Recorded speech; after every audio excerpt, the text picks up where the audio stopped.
아멘.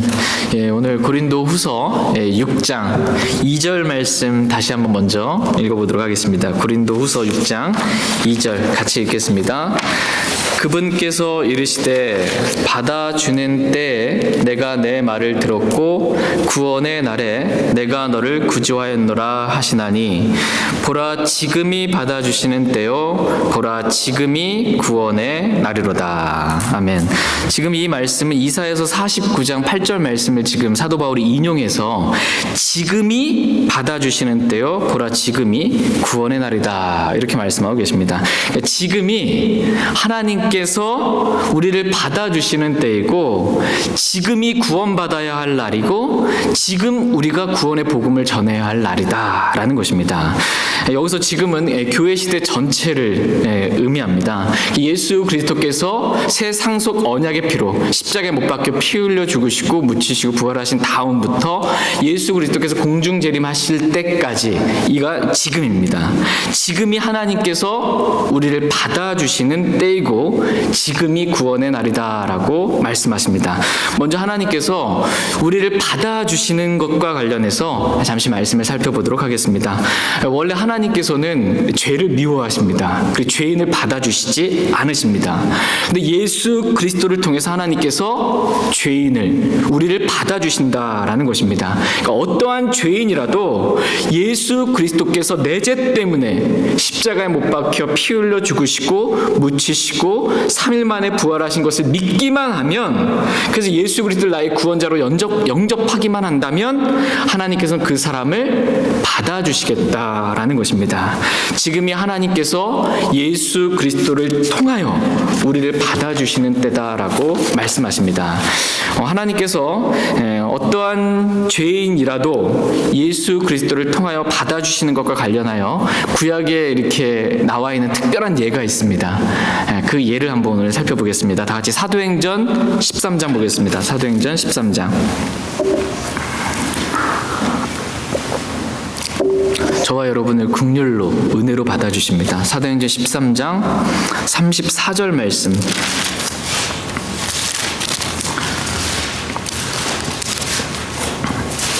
사도행전 13장 34절 말씀 보겠습니다. 같이 읽겠습니다.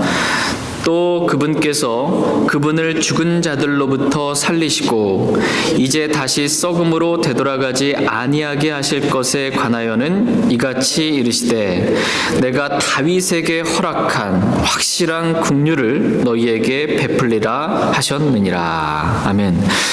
지금 하나님께서 내가 다윗에게 허락한 확실한 긍휼을 너희에게 베풀리라 이렇게 말씀하고 계십니다. 하나님께서 다윗에게 허락한 확실한 긍휼을 너희에게, 즉 예수 그리스도를 믿는 사람들에게 베풀어 주시겠다라는 것입니다. 긍휼, 이 긍휼은 원래 심판을 받아야 할 마땅한 죄인이 심판을 받지 않는 것을 의미합니다. 원래는 심판을 받아야 되는데 긍휼로 인해, 하나님의 긍휼로 인해 심판을 받지 않게 되는 것입니다. 그래서 야고보서 2장 13절에 보면 긍휼은 심판을 이기고 기뻐하느니라 이렇게 말씀하고 계십니다. 긍휼은 심판을 이기고 기뻐한다는 것입니다. 원래 저와 여러분들이 우리의 죄들로 인해서 심판을 받아야 해요. 지옥에 가야 해요. 근데 하나님의 긍휼로 말미암아 우리가 심판을 받지 않게 된 것입니다. 이미 그리스도께서 심판을 대신 받아주셨기 때문에 심판을 받지 않고 기뻐하게 된다 이렇게 말씀하고 계십니다. 근데 이러한 긍휼을 다윗에게 허락해 주셨는데 다윗에게 허락한 이러한 확실한 긍휼을 예수 그리스도를 믿는 저와 여러분들에게도 허락해 주시겠다라고 말씀하십니다. 그래서 이러한 긍휼 가운데 저와 여러분들을 하나님께서 받아주신다는 것입니다. 지금이 하나님께서 긍휼로 우리를 받아주시는 때라는 것입니다. 다윗은 여러분이 잘 아시는 것처럼 어떠한 죄를 지었어요? 네. 다윗은 밧세바와 간음하는 그런 간음죄를 지었습니다. 다윗이 이렇게 한가롭게 다른 전쟁의 때 다른 사람들 전쟁하고 있는데 본인은 한가롭게 지붕 위를 거닐다가 밧세바가 목욕하는 것을 봤습니다. 너무 그 목욕하는 걸 보면서 마음속에 음욕이 이렇게 생기게 된 것입니다. 그래서 이 밧세바를 데려다가 간음하는 그러한 간음죄를 짓게 됩니다. 이러한 간음을 통해서 이렇게 밧세바가 임신을 하게 됩니다. 그래서 아이를 배웠다, 임신하게 되었다라는 것을 다윗에게 알려주니까 다윗이 자신의 죄가 이제 온 천하에 이렇게 드러나게 되는 일이 벌어지게 된 것입니다. 그래서 자신의 죄를 숨기고 싶어서 이 밧세바의 남편 우리아를 이렇게 데려왔지만 우리아가 합방을 하지 않아요. 전쟁의 때이기 때문에 그렇게 할 수 없다. 그래서 우리아를 결국 가장 치열한 전쟁의 때에 이렇게 성 가까이 가게 함으로 말미암아 죽임을 당하게 합니다. 그래서 다윗이 어떠한 죄를 지었냐면 간음죄뿐만 아니라 자신의 그 간음죄를 숨기기 위해서 살인죄까지 이렇게 저지르게 됩니다. 율법에 따르면 다른 많은 죄들은 희생제를 통해서 이렇게 죄 헌물을 통해서 그러한 죄들을 용서받을 수 있습니다. 그런데 간음죄, 이 살인죄는 반드시 죽일지니라 이렇게 말씀하고 계십니다.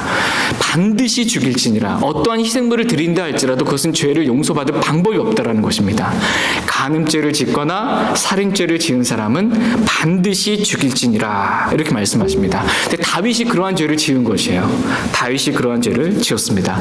그러나 너무나 놀랍게도 하나님께서 다윗에게 확실한 긍휼을 베풀어 주셨다라는 것입니다. 다 같이 사무엘하 12장 말씀 보겠습니다. 율법 시대 하에 죽을 수밖에 없는데 하나님의 긍휼이 다윗에게 임한 것입니다. 사무엘하 12장 13절 말씀 보겠습니다.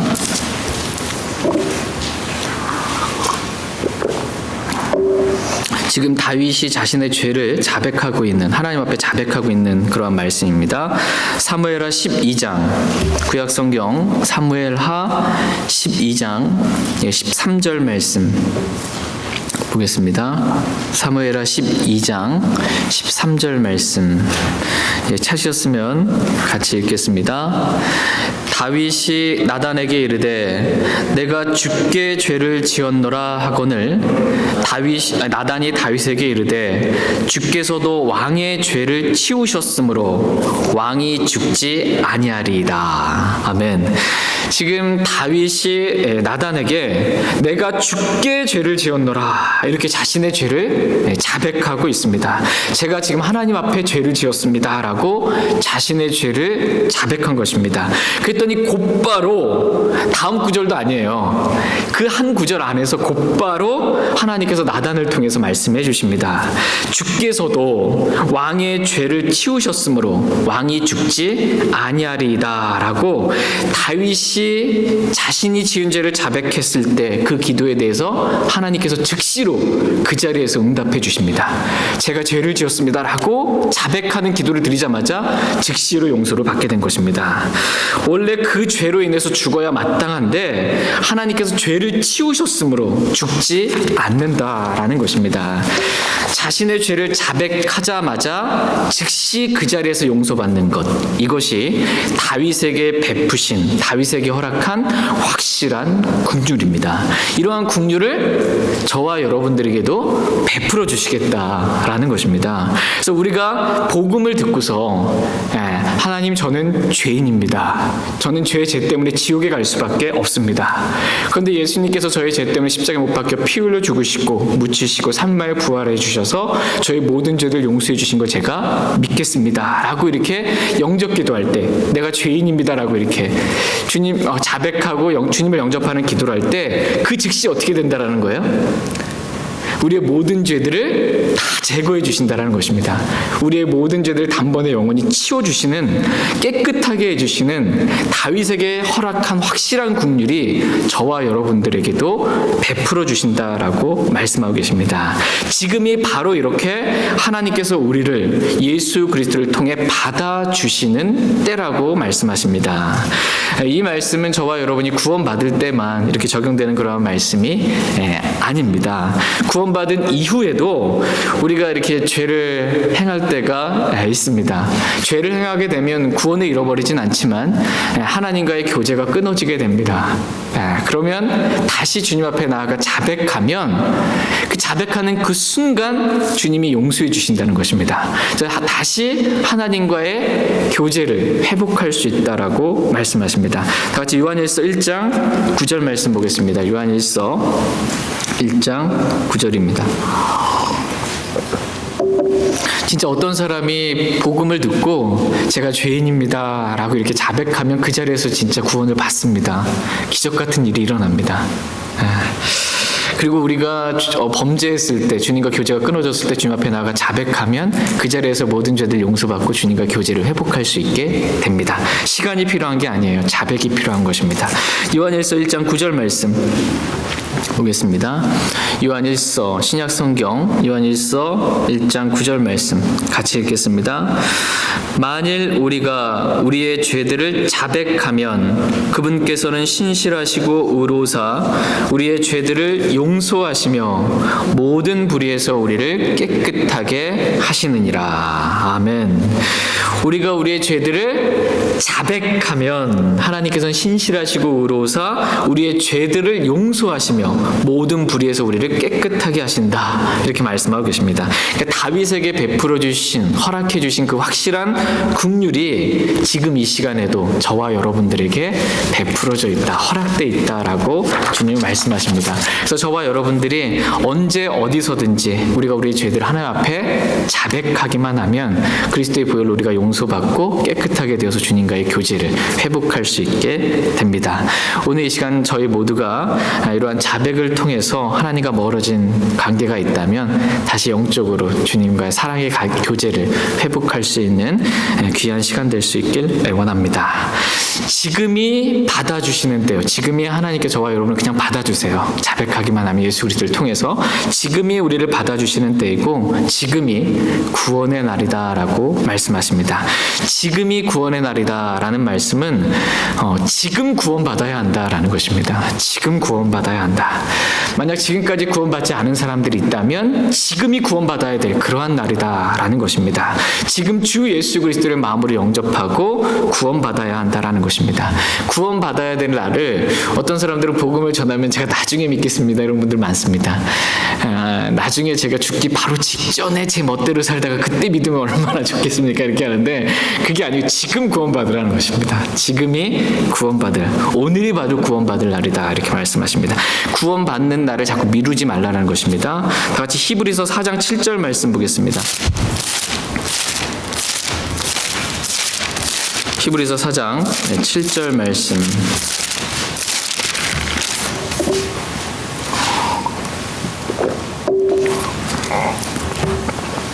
히브리서 4장 7절 말씀. 신약성경 히브리서 4장 7절 말씀. 히브리서 4장 7절 같이 읽겠습니다. 또 다시 그렇게 오랜 시간이 지난 뒤에 그분께서 다윗의 글에서 오늘이라고 말씀하시며 어떤 날을 한정하시다니 그것은 곧 오늘 너희가 그분의 음성을 듣거든 너희 마음을 강팍하게 하지 말라 하고 말씀하신 바와 같도다. 아멘. 지금 출애굽한 이스라엘이 1세대들이 있잖아요. 출애굽한 그 1세대들이 하나님께서 이 가나안 땅, 적과 꿀이 흐르는 가나안 땅을 허락해 주시겠다, 이 안식의 땅을 주시겠다라는 복음의 말씀을 주셨는데 그들이 믿지 않았습니다.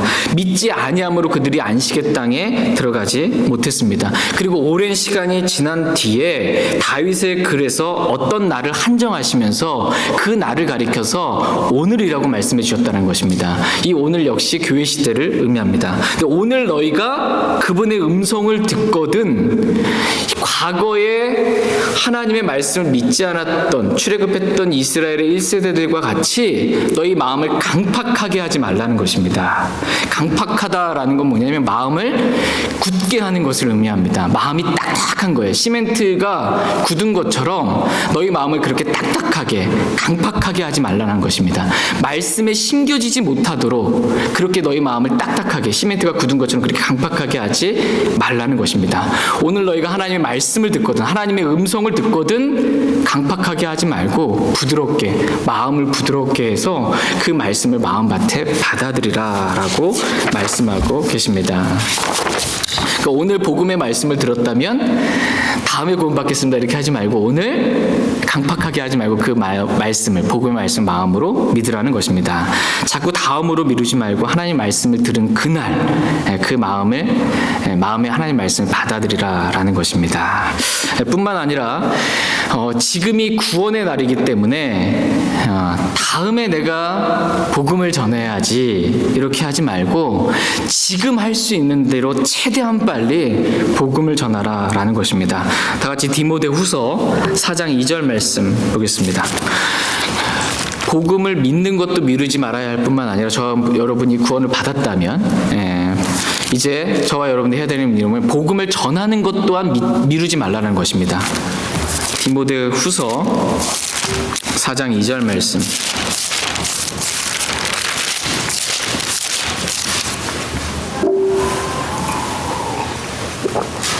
디모데후서 4장 2절 말씀 같이 읽겠습니다. 말씀을 선포하라. 때에 맞든지 맞지 아니하든지 긴급히 하라. 모든 오래 참음과 교리로 책망하고 꾸짖고 권면하라. 그러니까 때에 맞든지 맞지 아니하든지 어떻게 하래요? 긴급히 말씀을 선포하라. 이렇게 말씀하고 계세요.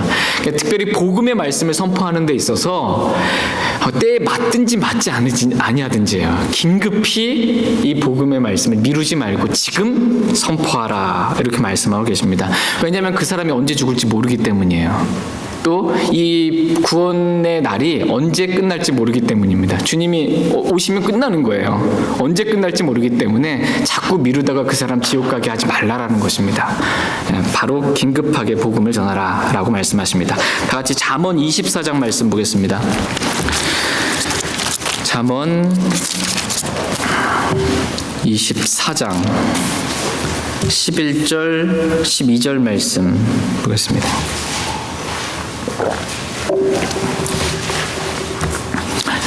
잠언 24장 11절 12절입니다. 11절 제가 먼저 읽겠습니다.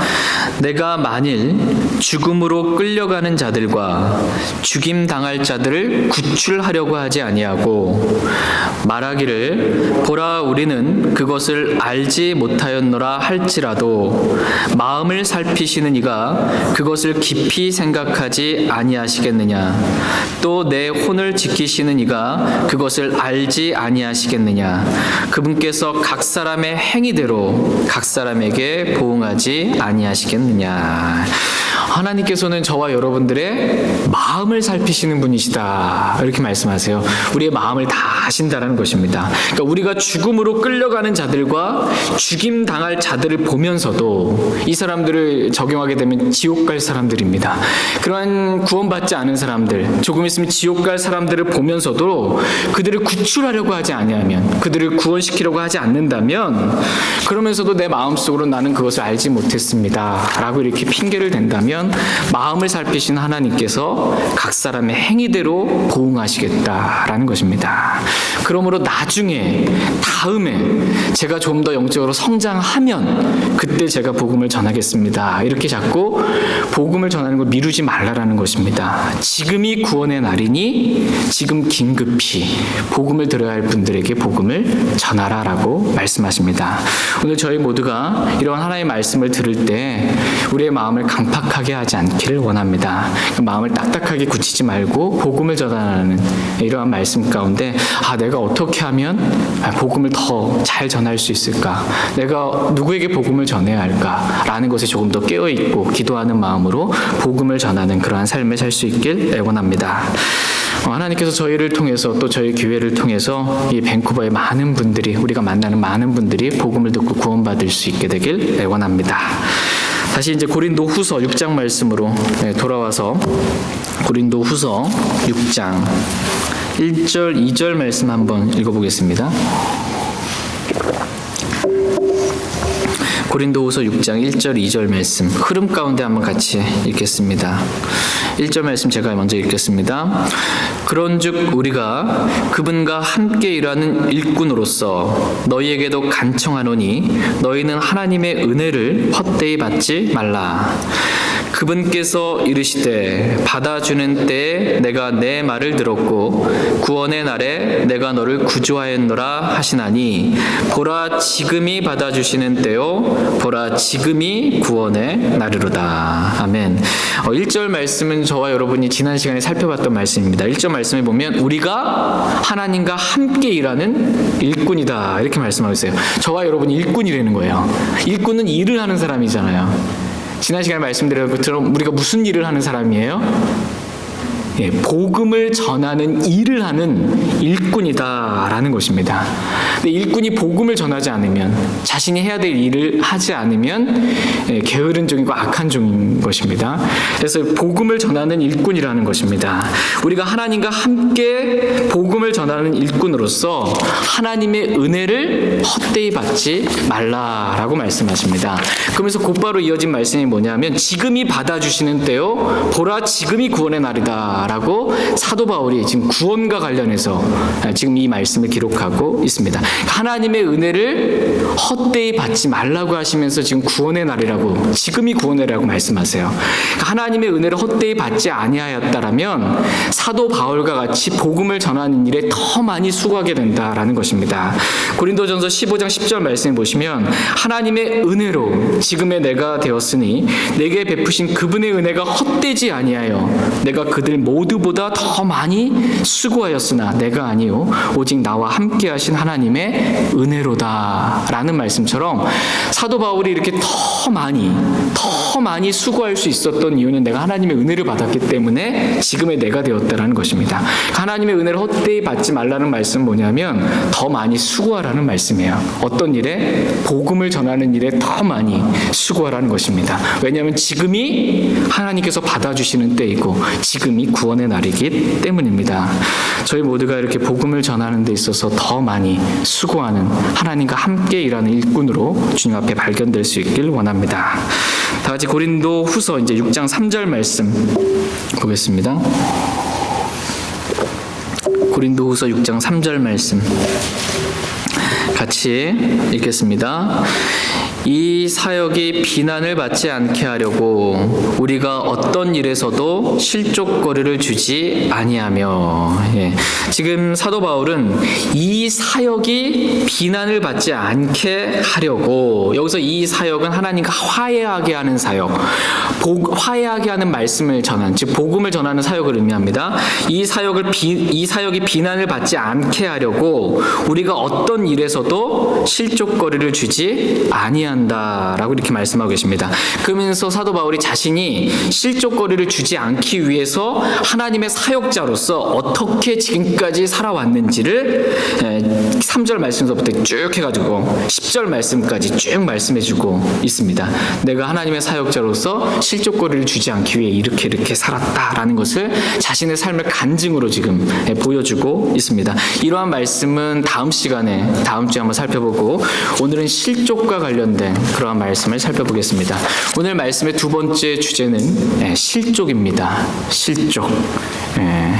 하나님께서는 저와 여러분들이 실족하지 않기를 원하십니다. 저와 여러분들이 실족하지 않기 원해요.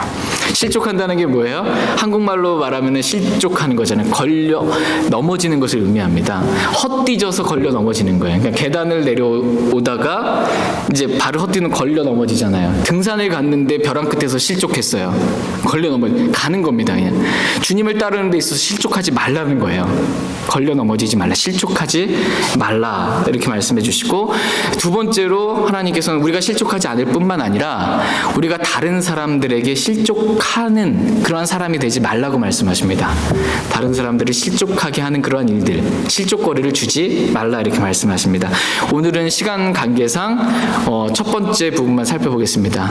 하나님께서 저와 여러분들이 실족하지 말게 되기를 바라는, 실족하지 말라는 말씀만 오늘 살펴보도록 하겠습니다. 다 같이 시편 119편 165절 말씀 보겠습니다. 시편 119편 165절. 뭐 진짜 산에 등산 갔다가 실족하면 낭떠러리 떨어지는 거고, 배 타고 가다가 실족하면은 바다로 떨어지는 거고, 실족하는 게 만만히 볼 일이 아니라는 것입니다. 우리가 주님을 따르는 데다가 실족하게 되면 주님을 따르는 데 있어서 완전히 나자빠지는 거예요. 그러니까 실족하지 말라고 이렇게 주님 말씀하고 계십니다. 시편 119편 165절.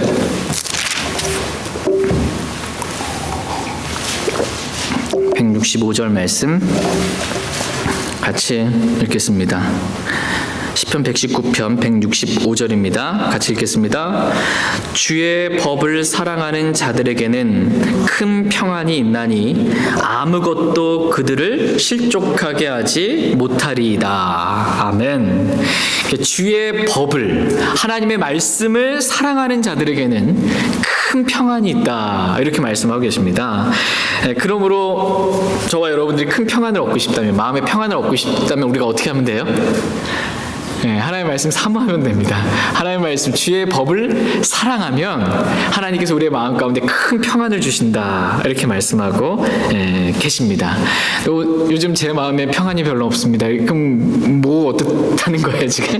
내가 지금 주님 말씀을 사모하지 않고 있다라는 것을 보여주는 것입니다.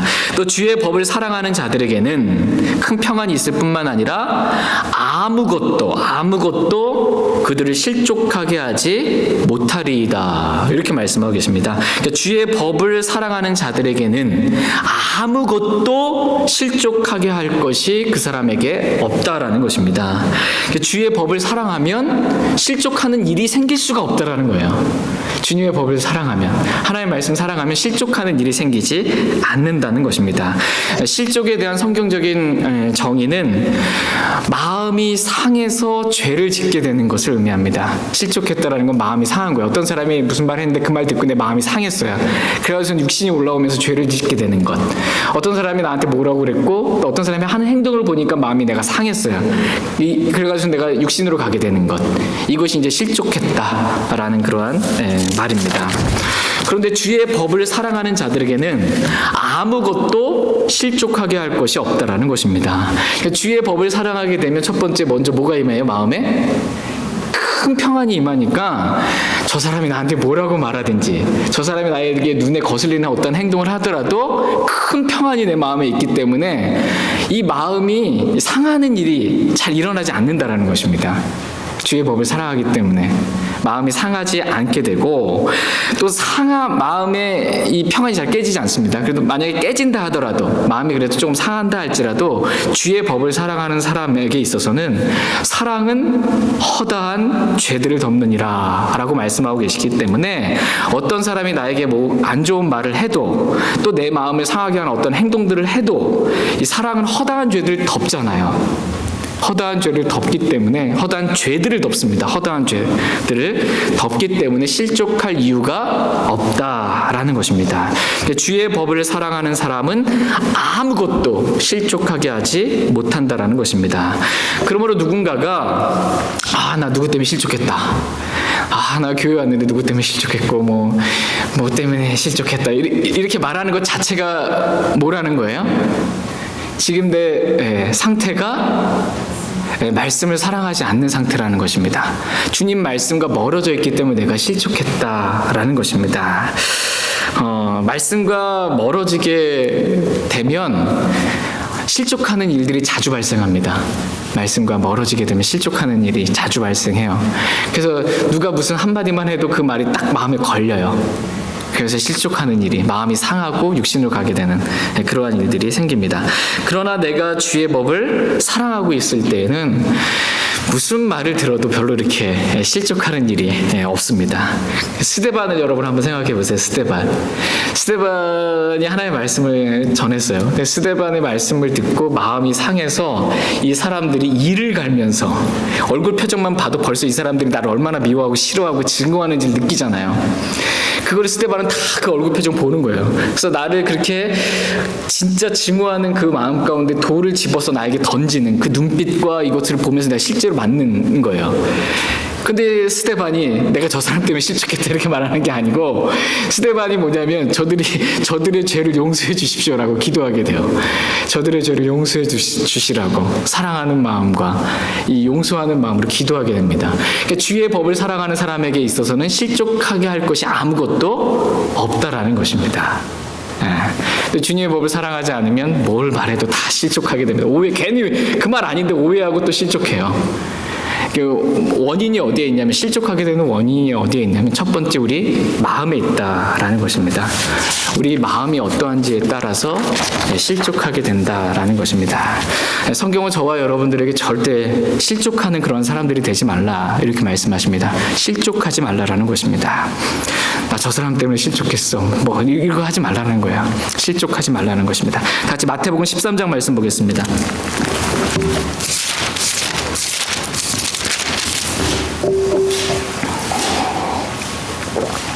마태복음 13장 20절 21절 말씀 보겠습니다. 마태복음 13장 20절 21절. 마태복음 13장 20절 21절입니다. 20절 제가 읽겠습니다. 그러나 돌밭 속에 씨를 받은 자 곧 그 자는 말씀을 듣고 즉시 기쁨으로 그것을 받아들이나 속에 뿌리가 없어 잠시만 견디는 자니 말씀으로 인하여 환난이나 핍박이 일어나는 때에 그가 곧 실족하느니라.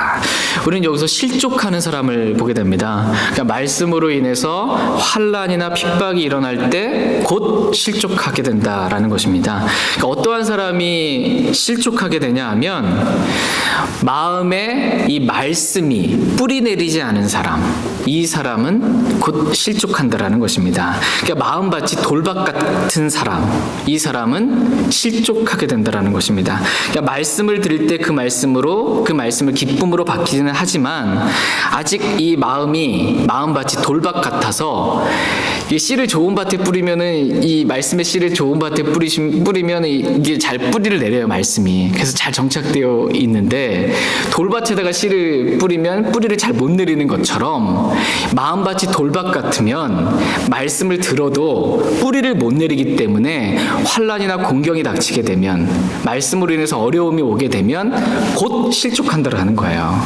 어떤 사람이 실족하게 되냐? 말씀이 마음에 뿌리 내지 않은 사람, 이 사람이 실족하게 된다라는 것입니다. 그러므로 우리가 실족하지 않으려면 우리가 어떻게 해야 돼요? 말씀을 마음밭에 뿌리 내릴 수 있도록, 말씀을 마음밭에 뿌리 내릴 수 있도록 하면 됩니다. 이렇게 말씀을 사랑하는 사람, 이 사람에게는 실족하게 할 것이 아무것도 없다라고 말씀하십니다. 하나님께서는 저와 여러분이 이렇게 말씀을 사랑함으로 실족하지 않는 그러한 사람들이 되기를 원하십니다. 말씀을 사랑하지 않는 사람, 말씀이신 주 예수 그리스도를 사랑하지 않는 사람, 이러한 사람들은 실족할 수밖에 없다라고 성경은 말씀하십니다. 그러니까 말씀으로 인해 실족하고요, 주님으로 인해서 실족하는 일이 반드시 생기게 된다라는 것입니다. 다 같이 마태복음 15장 말씀 보겠습니다. 마태복음 15장 12절 말씀.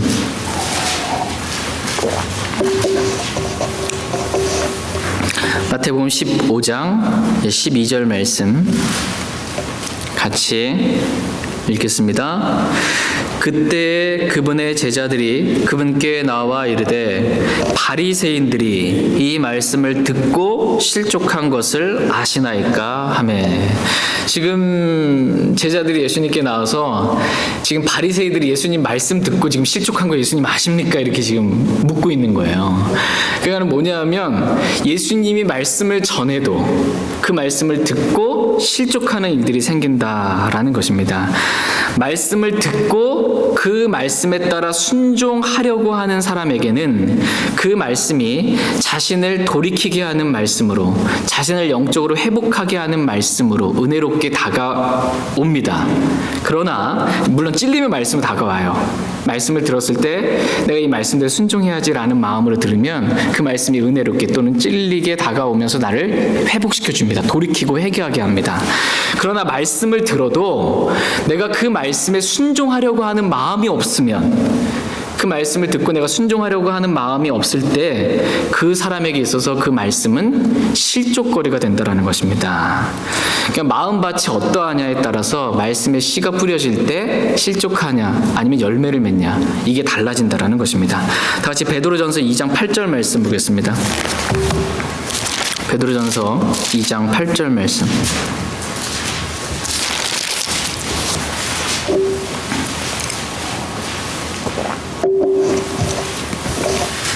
베드로전서 2장 8절입니다. 같이 베드로전서 2장 8절 같이 읽겠습니다. 걸림돌과 실족하게 하는 반석이 되되 순종하지 아니하여 말씀에 걸려 넘어지는 자들에게 그리 되었나니 그들은 또한 그렇게 되도록 정하여 졌느니라. 여기서 보시면 실족하게 하는 반석이라는 말씀이 나옵니다. 반석이 누구의 반석? 네, 반석은 예수 그리스도이십니다. 근데 그 예수 그리스도, 반석이신 예수 그리스도가 뭐 하는 반석이래요? 예, 실족하게 하는 반석이다, 이렇게 말씀하고 계십니다. 그러니까 예수님이 걸림돌이 되시고 실족하게 하는 반석이 된다라는 것입니다. 예수님 때문에 사람들이 실족하게 된다라는 거예요. 바리새인들이 그러했고 지금 이 시대에도 예수님 때문에 실족하는 사람들이 많이 있다라는 것입니다. 예수님을 믿는 사람에게서는 예수님이 실족거리가 아닙니다.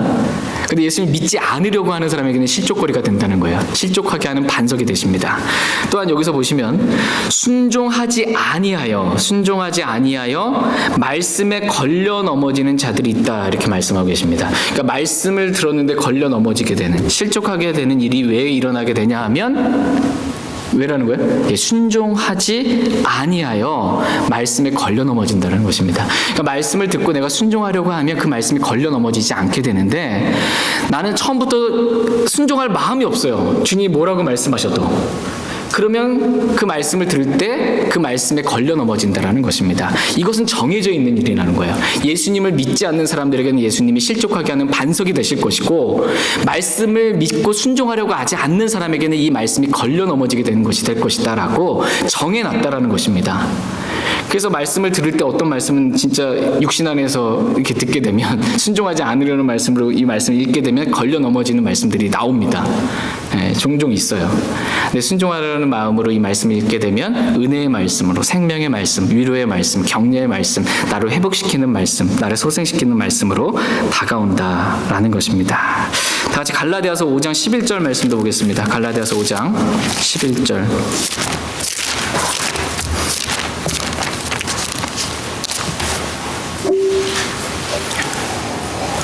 갈라디아서 5장 11절.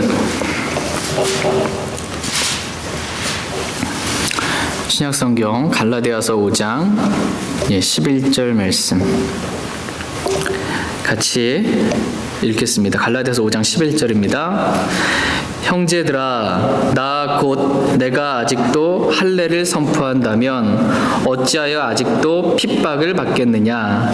그리하였더라면 십자가에 실족하게 하는 것이 그쳤으리라. 예, 여기서 보시면 십자가에 실족하게 하는 것이라는 말씀이 나옵니다. 십자가에 실족하게 하는 것이 있다라는 것입니다. 예, 십자가가 실족하게 하는 것이 있는 것입니다. 그래서 사람들이 십자가의 말씀을 들을 때 실족하는 일도 생긴다라는 것입니다. 십자가는 뭐예요? 우리 자신을 부인하는 말씀이잖아요. 내가 그리스도와 함께 죽었다라는 말씀이에요. 내가 날마다 자기를 부인하고 자기 십자가를 지고 주님을 따르라. 이 십자가의 말씀을 들을 때 자기 부인이 필요합니다. 근데 이 자기 부인이 안 되면 십자가에 관한 말씀을 들을 때 실족하게 된다는 것입니다. 나는 자기 부인을 하고 싶지 않은데 자꾸 자기 부인을 하라고, 십자가를 지고 주님 따르라고 이렇게 말하면 십자가에 실족하게 하는 것, 이것에 걸려 넘어진다라는 것입니다. 그러나 잘은 안 되지만 내가 그리스도와 함께 십자가에 못 박혀 죽은 것을 제가 믿고 이러한 부활의 삶, 십자가의 삶을 제가 정말 살고 싶습니다라는 마음으로 말씀을 들으면 그 말씀이 걸리지 않는다라는 거예요. 은혜의 말씀으로 나를 살리는 말씀으로 다가온다라는 것입니다. 그러므로 핵심은 뭐냐면 마음이 중요하다 이렇게 지금 말씀하고 계세요. 말씀을 듣는 마음의 자세가 중요하다라는 것입니다. 그러니까 주의 법을 사모하는 마음, 주의 법을 사랑하는 마음, 말씀대로 내가 순종하려는 마음, 주 예수 그리스도를 반석으로 믿고 주님을 따르려는 마음, 자기를 부인하고 주님을 끝까지 따르려고 하는 그 마음이 중요하다라는 것입니다. 이러한 마음을 가질 때 아무것도 실족하게 할 것이 없다라는 것입니다. 저희 모두가 이렇게 주의 법을 사랑함으로 아무 것에도 실족하지 않는 그러한 사람들이 될 수 있길 원합니다. 마가복음 9장에 보면은 유명한 말씀인데 예수님께서 하신 말씀이 있습니다. 만일 내 손이 너를 실족하게 하거든 그것을 찍어내버리라 이렇게 말씀하세요. 내 손이 너를 실족하게 하거든. 만일 내 발이 너를 실족하게 하거든 그것을 찍어내버리라. 만일 내 눈이 너를 실족하게 하거든 그것을 뽑아버리라 이렇게 말씀하세요. 그리고 물론 우리는 지옥에 가지는 않습니다. 그리스도인에게 주신 말씀은 아닌데 영적으로 우리가 이 말씀을 적용하게 될 때 지금 나를 실족하게 하는 것이 다른 사람이 아니고 이 말씀을 보니까 나를 실족하게 하는 것이 뭐예요? 내 손이 너를 실족하게 하거든, 내 발이 너를 실족하게 하거든, 내 눈이 너를 실족하게 하거든. 다른 사람들한테 때문에 실족하는 문제가 아니고 내 손, 내 발, 내 눈, 내 지체 때문에 실족하게 되거든 그것을 뽑아버리라는 거예요. 그것을 잘라버리라는 것입니다. 예. 절대로 실족하지 말라는 말씀이에요. 이 말씀을 그럼 내 지체가 나를 실족하게 하거든요. 여기서 지체는 뭔지 한번 보겠습니다. 골로새서 3장 5절 말씀 보겠습니다. 골로새서 3장 5절.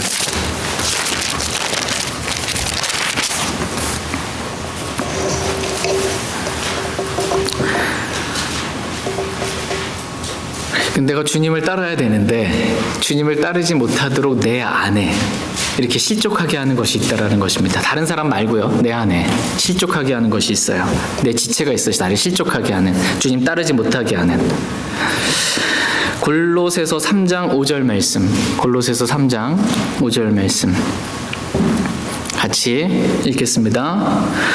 그러므로 땅에 있는 너희 지체들을 죽이라. 그것들은 음행과 부정함과 무절제한 애정과 악한 욕정과 탐욕이니 탐욕은 우상 숭배니라.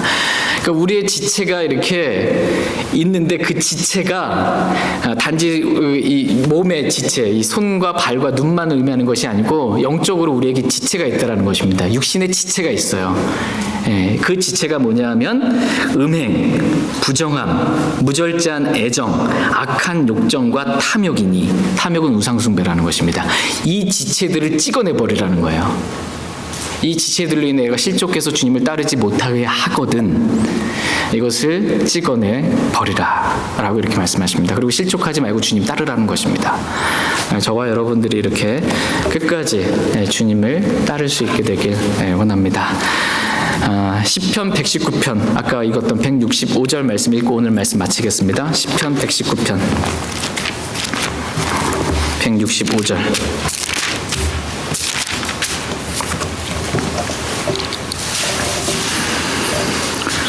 시편 119편 165절 말씀. 네.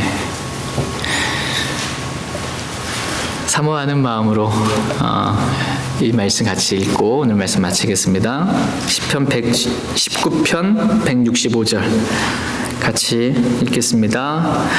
주의 법을 사랑하는 자들에게는 큰 평안이 있나니 아무것도 그들을 실족하게 하지 못하리이다. 아멘. 저희 모두가 주의 법을 사랑함으로 큰 평안을 날마다 누리며 살 수 있기를 원합니다. 뿐만 아니라 주님 오시는 그날까지 주의 법을 사랑함으로 우리가 실족하지 않고 주님을 따를 수 있길 원합니다.